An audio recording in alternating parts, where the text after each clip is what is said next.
Son cada vez más las voces que levantan dudas acerca del verdadero motivo por el cual el avión, el Airbus de Pedro Sánchez, tuvo que hacer esa parada técnica en Turquía. Por muchos motivos. Por ser Turquía, por ser lo que representa Turquía, por el historial tan opaco de los viajes y aviones del presidente y también por el patrón conductual que hemos estado observando en el historial de fallos técnicos que, oh, qué casualidad, siempre implican al avión del presidente Pedro Sánchez, en contraste con el avión de otros mandatarios o los aviones de otros mandatarios europeos y mundiales que nunca tienen fallos, pero hemos estado revisando y el historial de parones e incidencias técnicas que han tenido los aviones del presidente del gobierno de España, Pedro Sánchez, levanta más de una sospecha. Acompáñame en este vídeo porque además estuve en el programa de Albert Castillón, donde hablamos de este tema y que me ha permitido además profundizar para traerte mucha más información que contribuya a la hipótesis de que esa parada no tuvo nada que ver con una parada técnica, con un fallo en el avión, sino más bien con otros motivos. ¿Cuáles? Lo vamos a tratar en este vídeo. Venga.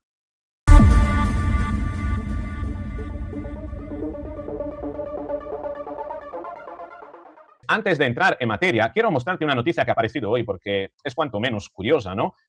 Concretamente es esta, ¿no? Dice el diario.es, España supera por primera vez los 22 millones de trabajadores y el paro cae por debajo de los 2,4 millones de personas. O sea, sabemos que no son 22 millones de trabajadores, son 22 millones de altas en la seguridad social, puesto que muchos trabajadores tienen que acumular más de un alta para poder llegar a final de mes, porque son pluriempleados, incluso trabajadores en la condición, como he estado yo durante muchos años, de estar en la condición de asalariado por un lado y también de dado de alta como autónomo. En ese sentido estaríamos hablando, por tanto, de como el gobierno lo cuenta como si yo fuera dos personas y con eso muchas personas, incluso me atrevería a decir algún que otro millón de españoles podría estar en esa condición, ¿no? Bueno, y salía, además, lo curioso que salía la ministra Elma Saiz a anunciarlo, la afiliación a la Seguridad Social sigue rompiendo todas las barreras, superando los 2,1 millones de afiliados, no, de afiliaciones, otra vez mintiendo.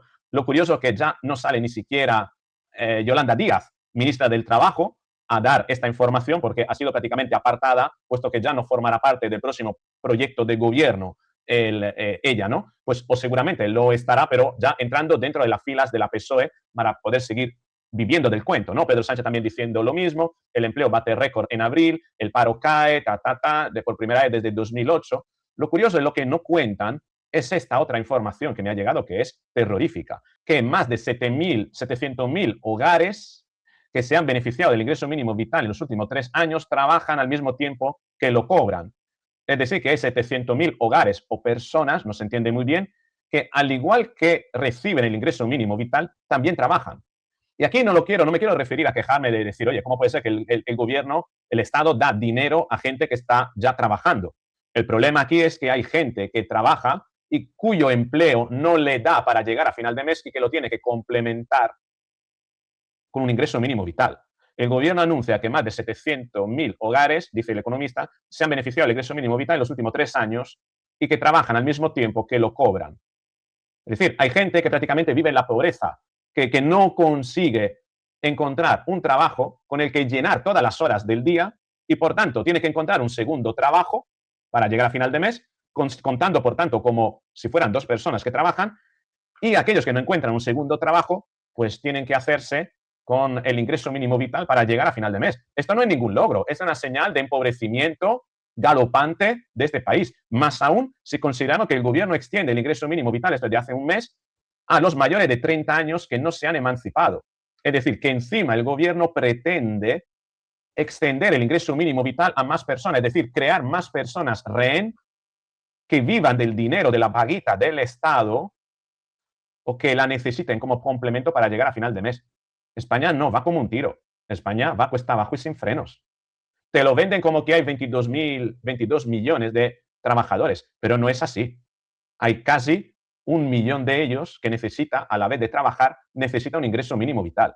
Mientras tanto, inmigrantes irregulares que dejan de ser irregulares y consiguen el certificado de vulnerabilidad para vivir de una paguita más, ¿no?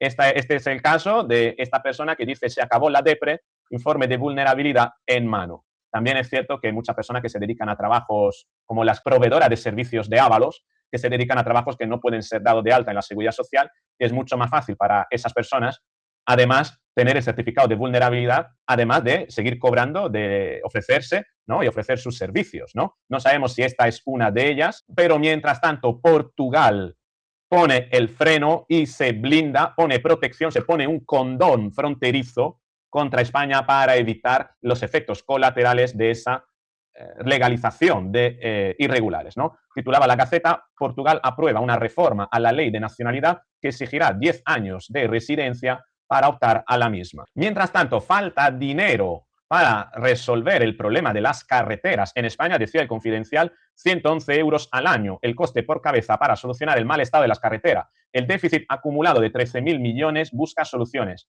La propuesta que toma fuerza es un peaje de 0,03 euros por kilómetro para vehículos ligeros. Así como pretenden llenar el vacío de 13.000 millones de euros que se necesita para arreglar las carreteras españolas, mientras destinan ese dinero a atender a inmigrantes irregulares, darle el certificado de vulnerabilidad, una paguita, y destinan 1.800 millones al año para atender a los irregulares y solo 60 para impedir su llegada. Esto es lo que titulaba El Español. Pero lo curioso es que esos 13.000 millones de euros que se necesitan para las carreteras son fáciles de encontrar. Lo que pasa es que el gobierno lo destina a otras cosas. Fíjate, estuve yo analizando y te voy a pasar unos cuantos datos. Prácticamente con esto, en unos 6 años, las carreteras, si se deja de atender a inmigrantes irregulares y se buscan otras políticas, en 6 años tendríamos las carreteras saneadas.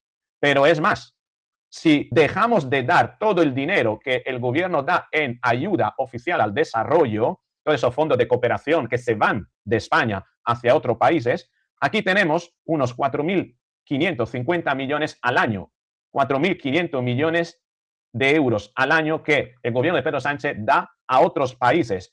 Y es dinero nuestro que podría ir a carreteras. El año pasado fue la cifra récord. En tan solo 3 años, evitando dar ese dinero, tendríamos las carreteras arregladas. Pero es más, ¿cuánto dinero hemos dado a Ucrania, por ejemplo? España, hasta este momento, ha comprometido un total cercano a 20.540 millones de euros en apoyo a Ucrania. 20.540 millones de euros. Hace poco Sánchez le dio otros 1.000 millones, ¿no? En total estamos hablando de 20.000 millones. En un año, es decir, en los 4 años que llevamos de guerra a Ucrania, se ha ido mucho más del dinero que necesitamos para arreglar las carreteras. Ahora entenderás por qué tenemos las carreteras que tenemos y tal vez entenderás por qué el avión del presidente Pedro Sánchez tiene tantos problemas y tiene que hacer tantas paradas, ¿verdad? Así es, esta es la foto de familia del foro, del distópico foro acerca de políticas de comunidad. En fin, estamos hablando de políticas para el control de las masas que organizaron los mandatarios en Armenia. No aparece en esta foto Pedro Sánchez, porque Pedro Sánchez hizo noche en Ankara, en Turquía, debido a un presunto fallo técnico. Con respecto a ese presunto fallo técnico, quiero ponerte el recorte del programa de Albert Castillón, donde estaba yo mismo como invitado, donde contemplamos una serie de posibilidades que después te amplío yo con más noticias que he estado investigando. Y la verdad que el historial de incidencias de los aviones que han implicado que Pedro Sánchez tuviese que hacer cambios en las rutas de sus viajes es cuanto menos sospechoso, sobre todo teniendo en cuenta la opacidad que suele implicar, que suele relacionarse con los vuelos, con sus vuelos y con los vuelos del avión presidencial. Tú me dirás, bueno, pero esto tiene que ver con República Dominicana. Y yo te diré, ya, pero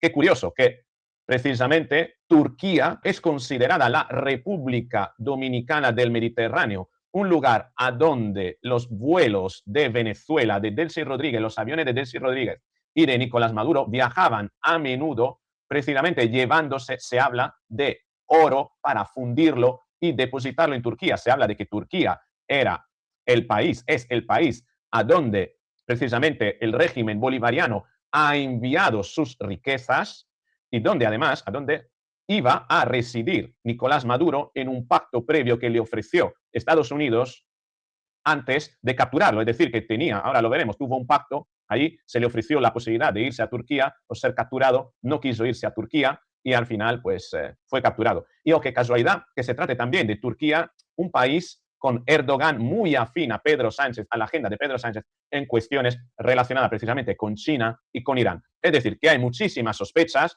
además de... En fin, te voy a poner lo que dice Albert Castillón. Un misterio que he recibido información de varias fuentes que corroboran que algo no está siendo como nos cuentan. El Airbus A310 con el que Sánchez quería viajar a Armenia. Saben que hay una reunión ahí de altos mandatarios. De pronto nos llega la información de que a esa cumbre no puede ir directamente el Airbus porque tiene una avería y se ve obligado a pasar la noche en Ankara, en Turquía. Hemos recibido información de que no hubo avería, de que fue una parada técnica, que no es exactamente lo mismo que la avería. Quiero que escuchen a Santos, uno de los del presidente, que no vuela, un aterrizaje de emergencia. No está siendo como nos cuentan. El Airbus A310 Armenia. Saben que hay una reunión ahí de mandatarios. De pronto nos llega la información de que no puede ir directamente el Airbus porque tiene una avería y se ve a pasar la noche en Ankara, en Turquía. He recibido información de que no hubo avería, de que fue una parada técnica, que no es exactamente lo mismo que la avería. Quiero que escuchen a Santos, uno de los informantes. El tema del aterrizaje en Estambul del avión del presidente, que no vuela. Es un aterrizaje de emergencia. Eso ha sido que los pilotos del Falcon últimamente, desde que se dio a conocer que eran colaboradores, les han triplicado el sueldo y le han dicho que tenía que decir que tenía una avería técnica. Ha aterrizado en Estambul por una avería técnica, un aterrizaje técnico, no de emergencia, el cual es mentira. Pero miren, no es la única persona que me informa de ello. ¿Quién iba en el avión? Asesores diplomáticos y su equipo, como a veces ocurre, empresarios o ministros, ninguno. ¿Para qué necesita un Airbus con capacidad para más de 240 personas si apenas iban una docena de pasajeros? Son muchas las preguntas, ¿no? Ese Airbus puede cargar 21 toneladas. Es cierto que los mecánicos y los pilotos son fieles a Sánchez hasta el punto de 17 o 30 viajes a Dominicana. Nadie los ha podido explicar y ellos no han abierto la boca, aun siendo miembros del ejército. Apenas unos meses, el gobierno español cerró una compra de 3.120 millones en aviones a Turquía. Sabemos lo que sabemos de este gobierno de Ábalos, de Koldo, de Aldama y de Sánchez. ¿De verdad creen que esa compra fue algo limpio? ¿De verdad piensan que no hubo alguien que se quedó con una comisión, como ya ocurrió con la venta de fragatas que hizo José Bono a Hugo Chávez y ha ocurrido muchas veces? Bueno, si alguien tiene más información de esas extrañas paradas técnicas que últimamente hacen, que nos diga, o de por qué Álvarez también cogió un Airbus para ir a Dominicana para una reunión sin importancia con el ministro de Exteriores dominicano. ¿Qué pasa? ¿Qué es el tiempo de coger Airbus? ¿Qué llevan? ¿Qué traen? Robert, sé que son sospechas, solo... Me preguntaba Albert Castillón y te voy a contestar yo. Efectivamente, hay toda una serie de cuestiones ahí, ¿no? Si el avión tenía que cargar algo desde Turquía para llevárselo a Armenia, o si el avión tenía que recoger algo de Turquía para traerlo a España a través de Armenia, o si es que tenía que dejar algo en Armenia. Por lo que me consta, toda la tripulación bajó. Pedro Sánchez se fue también a un hotel, el avión se quedó ahí en manos de alguien que le hizo algún tipo de mantenimiento. Pero si analizamos toda la información que hay, no existe ahora mismo ninguna noticia que nos sea capaz de informar acerca del fallo técnico que pudo tener el Airbus 310. La causa se dice que se detectó un fallo durante el vuelo que, aunque fue calificado por fuentes gubernamentales como de poca importancia, obligó a interrumpir el trayecto por protocolos de seguridad. No se han especificado públicamente los componentes técnicos afectados y muy probablemente no tendremos información al respecto. Pero es más, quiero mostrarte el avión, tal como decía Albert Castillón. Este es el avión, es un avión muy grande para 240 pasajeros y no volaba nadie más que el equipo de Pedro Sánchez. Necesitaba un avión tan grande para llegar a Armenia. Alguien podría decir, tal vez sí, porque el trayecto es tan largo que el tanque de combustible de un Falcon no permite a lo mejor llegar de forma directa. Puede ser, o a lo mejor se necesitaba una bodega muy grande. las sospechas están ahí. La verdad que son más de una. Aquí tenemos el trayecto. No se sabe si esta es la ruta que tendría que haber hecho el avión para ir a Armenia o si la ruta tendría que haber sido otra de partida, a lo mejor, no sé, pasando por otro lugar. Esto no lo sabemos. Esto demostraría precisamente, el plan de vuelo demostraría si efectivamente esta es la ruta que pasaría necesariamente por Turquía o tal vez, ¿no?, que su plan de vuelo era directamente ir a Turquía y estén diciendo algo así a modo de cobertura, ¿no?, a modo de coartada para justificar que el avión de Pedro Sánchez tuviese que parar en Turquía. Turquía, lugar donde además Pedro Sánchez ha sido protegido por el personal de seguridad facilitado por Erdogan, ¿no? Fíjate lo que ponen aquí. Sánchez ha sido protegido hoy en Ankara por personal de seguridad de Erdogan. Espectacular despliegue. La relación entre España y Turquía es buena. Escribimos sobre ello hace poco. Les hemos comprado 45 caza Urjet. Pero además, tenemos que pensar en otra cosa, que recientemente hemos visto las cuentas de algunos ministros muy infladas por parte de, precisamente, ¿quiénes? Por parte de bots turcos, bots que hablaban bien en términos positivos de Pedro Sánchez. Y por tanto hay, parece ser, una alianza, un cierto idilio entre el gobierno de Pedro Sánchez y el de Erdogan, lo cual debe hacernos sospechar algo, ¿no? Dice aquí, esta otra cuenta, se informó que el avión que transportaba el primer ministro de España, Sánchez, realizó un aterrizaje de emergencia, que sabemos que no ha sido un aterrizaje de emergencia, y no olvidando también este aspecto importante del 15 de abril, donde el presidente turco Erdogan lanzaba una serie de alabanzas hacia el mismo Pedro Sánchez. Decía que se congratulaba sinceramente con el querido amigo Sánchez, primer ministro de España, por mostrar una firmeza contra la amenaza de Netanyahu, el carnicero de Gaza. ¿Cuánto hay a lo mejor de reunión, a lo mejor de conspiración, de organización entre juegos de poder, ligas de poder diferentes que han permitido, que han implicado que Pedro Sánchez tuviese que hacer una parada no contemplada en Turquía previamente o fuera de agenda y que tendría que disfrazar posiblemente de fallo técnico? ¿Cuánto hay de, en fin, algún tipo de compensación con esa compra de 45 jets turcos por parte de España? ¿Alguien se habrá llevado algo? ¿Quién sabe? Pero qué curioso que el gobierno de España le compra aviones a Turquía y precisamente tiene que parar en Turquía por un fallo de sus propios aviones. No sé, estaremos a lo mejor creando el relato como para sustituir los aviones presidenciales que utiliza también el rey por hacerle alguna otra compra a los turcos, pero no hay que olvidar qué representa Turquía. Turquía representa precisamente uno de los lugares de mayor protección de las riquezas de los venezolanos, ¿no? En un momento en el que precisamente se está mirando al gobierno de España como con una relación bastante opaca con Venezuela, ¿no? Fíjate este post del 2020 que decía que el avión de Delcy Rodríguez que paró en Barajas, ese avión que no podía aterrizar a España, después se fue a Estambul, se fue a Turquía, pasando por Dubái, supuestamente para dejar en Turquía oro de Venezuela para fundir. Esto es lo que decía además Ana Oramas, que sugirió el 6 de febrero de 2020 que el avión de la vicepresidenta de Venezuela podría transportar cajas con lingotes de oro para fundirlo en Turquía. Esto también habría sido publicado por parte del ABC 11 de febrero de 2024. Atentos, mañana en ABC, decía David Alandet en el 2024. Delcy Rodríguez paró en España, se vio con Ábalos camino a Turquía en una escala que vulneró sanción europea. Justo entonces el testaferro de Maduro negociaba una trama de evasión de sanciones por entrega de oro venezolano a Turquía y a Irán. Documentos judiciales del caso Alex Saab comienzan a quedar fuera del secreto de sumario después del indulto total de Joe Biden en diciembre. ¿No estará acaso Pedro Sánchez realizando alguna operación por cuenta de Venezuela, ya que para noviembre ha invitado a Delcy Rodríguez? De momento se le ha denegado, se sigue denegándole la entrada en territorio Schengen europeo, pero la invitación está ahí y el gobierno de España está medrando con Europa para levantar las sanciones con el fin de que Delcy Rodríguez pueda venir y a lo mejor traerse de vuelta a Venezuela sus lingotes de oro. ¿Quién sabe? Pero no hay que olvidar que además, esto es lo que decía el senador Graham en un vuelo el 5 de enero, que Maduro podría haber estado en Turquía en lugar de estar preso en Nueva York, ¿no? Esto fue 2 días después de la captura de Maduro.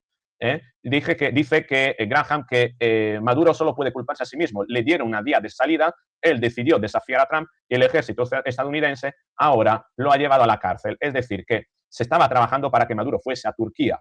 Qué curioso todo esto, y precisamente un vuelo de el presidente Sánchez tiene que parar en Turquía por unas razones cuanto menos sospechosas. Sospechosa porque además forma parte de toda una serie de situaciones que se han dado en los últimos tiempos en el que los aviones donde viaja Pedro Sánchez tienen que hacer paradas extrañas, no previstas. Fíjate, la anterior fue el 4 de septiembre. El 4 de septiembre, hace menos de un año, decía, una avería en el Falcon de Pedro Sánchez obliga al presidente a volver a España en pleno vuelo mientras se dirigía a París. Fuentes expertas deslizan que el motivo de la avería se podría deber a un uso excesivo de la aeronave. Oh, qué casualidad. Esto el 4 de septiembre, ¿no? Y tenemos también el 27 de marzo de 2024, unos pocos meses antes, Pilar Los Santos publicaba esto. Pedro Sánchez ha tenido que aterrizar de emergencia por una avería en el Falcon. Han saltado las mascarillas de oxígeno. 27 de marzo del 24, 4 de septiembre del 25 y 4 de mayo de 2026. Una parada al año no prevista. Incluso tenemos otra de junio de 2024, otra más en 2024. Sánchez obligada a retrasar su regreso a España desde Bruselas por una avería del Falcon. Se enviará desde España otro Falcon para que pueda volver este martes por la tarde. Otra avería, ya son 4 supuestamente, pero hubo una también en 2020, ¿no? Cuando Pedro Sánchez decía lo siguiente: lamento no poder viajar a Vigo por una avería técnica en el Falcon para estar con los compañeros y compañeras del Partido Socialista de Galicia apoyando a nuestro candidato. Hagamos que Galicia avance hasta el 12J, llenemos las urnas de votos socialistas. Dijo esto. Bueno, esto de llenar las urnas de votos socialistas, Pedro Sánchez es un experto, ¿no? Dice, renuncia a viajar de Madrid a Vigo por una avería del Falcon. Un viaje que en coche es que ni se plantea. ¿Quién sabe, no? Tenemos muchos fallos del Falcon, ¿no? Muchos errores, mucha incidencia, y porque dentro de toda esa incidencia no es posible a lo mejor enmascarar una más de ellas, ¿no? Sobre todo cuando el avión afectado por primera vez no es un Falcon, sino un Airbus. ¿No te parece que estamos ante un patrón, ante un patrón conductual que podría ocultar algo?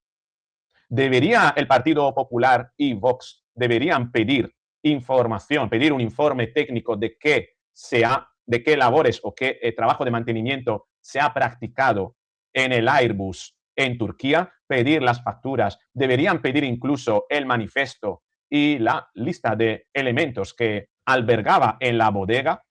No sé, debemos confiar tanto en un presidente que ha sido tan opaco precisamente en los vuelos del Falcon a lugares que justamente suelen coincidir con los lugares a donde viaja mucho Venezuela, República Dominicana y Turquía. ¿Es demasiado conspiranoia? ¿Qué opinas? Te espero en los comentarios. Si te ha gustado el vídeo, dale al me gusta, compártelo, suscríbete, activa la campanita y así nos veremos en el próximo vídeo.